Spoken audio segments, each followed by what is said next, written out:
Hello students, today we are going to discuss about the uniform circular motion. We all know that when the velocity of an object changes, the object is accelerated. जब हम ऐसे बात करते हैं कि कोई भी object का वेलोसिटी चेंज हो रहा है, इसका मतलब क्या है कि ऑब्जेक्ट जो है वो एक्सीलरेटेड है, उसको एक्सीलरेट किया गया है। और वेलोसिटी कब चेंज होती है? या तो उसका मैग्नीट्यूड चेंज होता है, आइदर डायरेक्शन, दोनों में अगर चेंज आता है तब भी। तो ऐसे एग्जाम्पल्स आप मतलब कि हमें बताना है, जैसे कि यहाँ पे हम लोग को 4 एग्जाम्पल्स दिए गए हैं।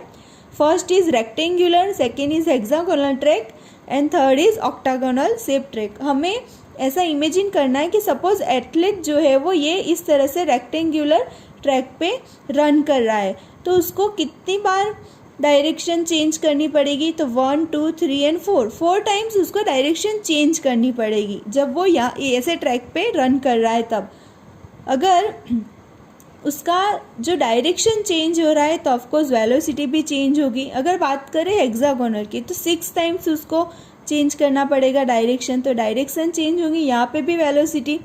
अगर बात करें ऑक्टागोनल की तो 8 टाइम उसको डायरेक्शन चेंज करनी पड़ेगी, तो डायरेक्शन चेंज होगी तो वेलोसिटी भी चेंज होगी। तो what would happen to the shape of the track as we go on increasing the number of sides continuously? अगर इस तरह से साइड्स ही चेंज होता जा रहा है तो क्या होगा? उसका जो मतलब कि वेलोसिटी है वो भी कंटिन्यूसली चेंज ही होती जाएगी। और अगर इस तरह से आप बात देखोगे ऑक्टागोनल की तो आप नोटिस करोगे तो shape of the track approaches the shape of the circle. कि उसका शेप अगर ऐसे वो मूव कर रहा है तो धीरे धीरे वो सर्कल ही दिख रहा है। And the length of the each sides will decrease at to a point. उसका जो लेंथ है वो फिर धीरे धीरे डिक्रीज हो जाएगा।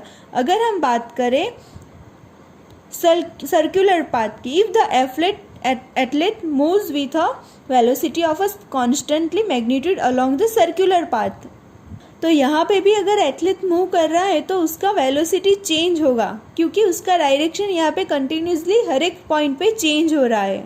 इसीलिए ये जो एग्जांपल्स है वो क्या आएगा? एक्सीलरेटेड मोशन का आ जाएगा। एंड ऐसे तो डेली लाइफ में बहुत दिखते हैं, जैसे कि मैरी गो राउंड, ऐसे मतलब कि राउंड जो झूले होते हैं अलग अलग टाइप के, वो भी आ सकते हैं। सन जो हमारे सन जो है जिसके आसपास हमारी अर्थ मूव कर रही है, वो भी इसके एग्जांपल्स में आ जाएगी। अगर हम बात करें इस तरह से कि एक थ्रेड लिया है और उसको स्टोन के साथ अच्छी तरह से बांध लिया, और आपने ये किया भी होगा खेलते टाइम, और आप इस तरह से कंटिन्यूसली उसको राउंड राउंड इस तरह से मोशन दे रहे हो। Now let the stone go bye releasing the thread. अगर यहाँ से स्टोन इस तरह से थ्रेड में से रिलीज हो जा रहा है, फॉर एग्जाम्पल ये पॉइंट पे, तो वो किस डायरेक्शन में मूव करेगा वो हमें ढूंढना है। देखो यहाँ जो मोशन है वो यूनिफॉर्म मोशन है, यूनिफॉर्म एक्सीलरेट, हर एक डायरेक्शन में उसका चेंज हो रहा है वेलोसिटी।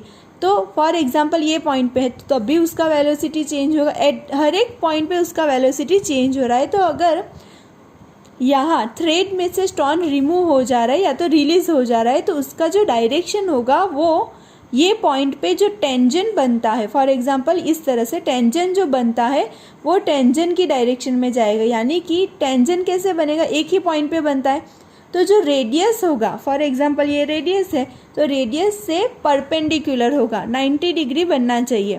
फॉर एग्जांपल यहाँ पे स्टोन है, ओके, और ये यहाँ से रिलीज हो जा रहा है थ्रेड में से, तो उसका टेंजेंट ये डायरेक्शन में है एंड उसका रेडियस ये, तो मतलब कि ये जो रेडियस है उससे 90 डिग्री, तो टेंजेंट की डायरेक्शन में उसका जो रिलीज होगा वो ये डायरेक्शन में जाएगा। यानी कि ये जो वेलोसिटी वो ये डायरेक्शन में होगी, टेंजेंट की डायरेक्शन में।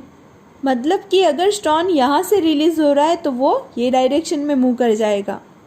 It means that when an object moves in a circular path with a uniform speed, its motion is called uniform circular motion. जब भी कोई ऑब्जेक्ट सर्कुलर पाथ पे यूनिफॉर्म स्पीड से मूव करता है तो उसको बोलते हैं यूनिफॉर्म सर्कुलर मोशन। तो ऐसे तो हमने जो अभी एग्जांपल्स देखे एक्सीलरेटेड मोशन के, जो सर्कुलर पाथ में मूव कर रहे हैं, उसको भी हम यूनिफॉर्म सर्कुलर मोशन ही बोलते हैं। We all know that the speed is equal to distance upon time. यहाँ पे हमें क्या ढूंढना है, यूनिफॉर्म सर्कुलर मोशन। कोई ऑब्जेक्ट कर रहा है तो उसका स्पीड क्या होगा, इसका फॉर्मूला क्या है, तो ये प्रूव करना है। तो speed is equal to distance upon time. यहाँ पे हर एक पॉइंट पे उसका वेलोसिटी चेंज हो रहा है, तो स्पीड के जगह पे हम क्या लिखेंगे यहाँ पे, वेलोसिटी का v। डिस्टेंस यहाँ पे देखो, सर्क्यूमफ्रेंस पूरा जो सर्कुलर पाथ है उसका सर्क्यूमफ्रेंस क्या होगा, which is 2πr। And time को हम यहाँ पे t ले लेते हैं, तो स्पीड v इज स्पीड का जगह पे हमने वेलोसिटी रख दिया है, तो वेलोसिटी का v is equal to 2πr upon t। तो ये जो फॉर्मूला है उसके अकॉर्डिंग बहुत सारे सम पूछे जाते हैं, एज वेल एज एग्जाम्पल्स भी जो हमें यहाँ पे दिया है। तो बात करें अगर एथलीट की जो हैमर एंड डिस्कस को थ्रो करते हैं इन अ स्पोर्ट्स मीट, तो तब क्या होता है, जब भी ये लोग मूव करते हैं तो अपने हैंड को सर्कुलर मोशन ही में या तो रोटेट हिज और हर ओन बॉडी, लेकिन जब वो रिलीज करते हैं तब वो वही डायरेक्शन में मूव करते हैं जब रिलीज करने के टाइम उसको मूव किया गया था। And which is just like the piece of stone in activity described above. हमने जो ये एक्टिविटी देखा उसी तरह से, और ऐसे कई सारे फैमिलियर एग्जाम्पल्स हैं, like the motion of moon, earth, a satellite in a circular orbit of around the earth, a cyclist on a circular track at a constant speed। तो ऐसे ये फैमिलियर एग्जाम्पल्स है। एग्जाम्पल्स बहुत time पूछे जाते हैं 1 marks में, तो इसको याद रखना ज़रूरी है। नेक्स्ट हम लोग एग्जाम्पल्स देख लेते हैं जहाँ से बाकी थे। एग्जाम्पल 8.5, ट्रेन जो है उसने starting from rest attains a velocity of 72 km/h in a 5 minutes. If acceleration is uniform, then find the acceleration and the distance traveled by the train for attaining this velocity. So let us start. First we are going to define that what we have been given. हमें यहाँ पे दिया है starting से, starting always उसका 0 है, तो u velocity 0, v is equal to 72 km/h, जिसको हमने मीटर पर सेकेंड में कन्वर्ट कर दिया है। अगर हम 72 km/h है तो किलोमीटर का 1000 एन जो आवर है वो इसको डिवाइड में आएगा, इसीलिए 3600 से हमें डिवाइड करना पड़ेगा। तो आंसर क्या आएगा, 20 मीटर पर सेकेंड। आपका एक्सप्लेनेशन यहाँ नोटबुक में आपको लिखना है इस तरह से। हमें टाइम दिया गया है, time is equal to 5 minutes which is equal to 300 second. 5 minutes को सेकेंड में कन्वर्ट कर दिया है क्योंकि हमें यहाँ पे मीटर पर सेकेंड में चाहिए। हमें क्या बोला है, एसेलरेशन फाइंड आउट करना है। देखो एसेलरेशन का फॉर्मूला है v minus you upon T. v already given है 72, u already given which is 0, T भी पता है 5।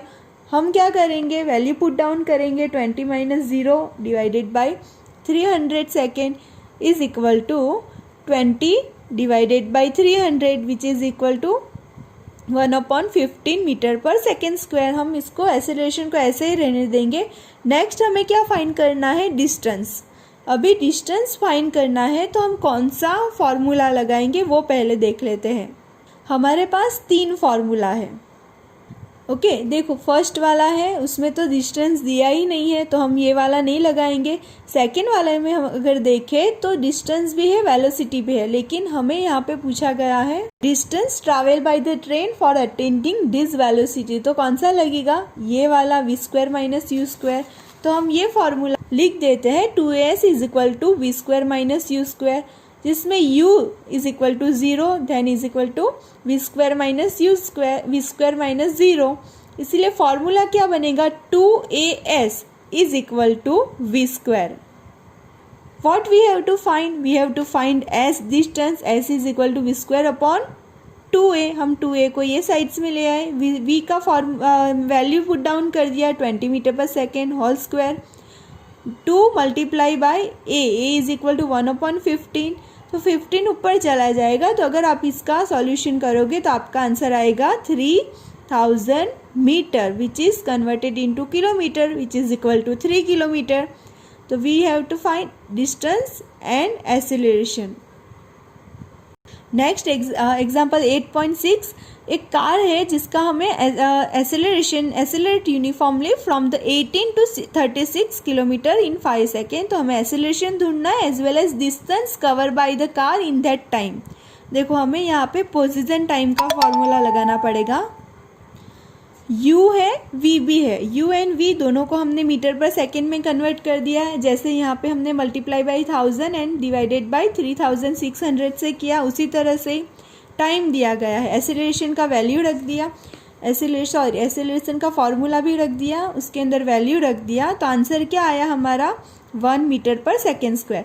अभी हम लोग कौन सा फॉर्मूला लगाएंगे, जो पोजीशन टाइम रिलेशनशिप दिखाता है, यानी कि s is equal to u t plus 1/2 AT square, u is equal to 5 metre पर second, t is equal to 5 second plus 1/2 into acceleration हमारा क्या आया 1 मीटर पर second square into time is equal to 5 का square. 5 into 5 25, ये सबका हम अगर सॉल्यूशन करते हैं तो 12.5 इज इक्वल टू 37.5 मीटर। तो डिस्टेंस क्या आएगा 37.5 मीटर। तो ये दोनों सम आप लोग को नोटबुक में नोट डाउन कर देना है। Okay friends, thank you.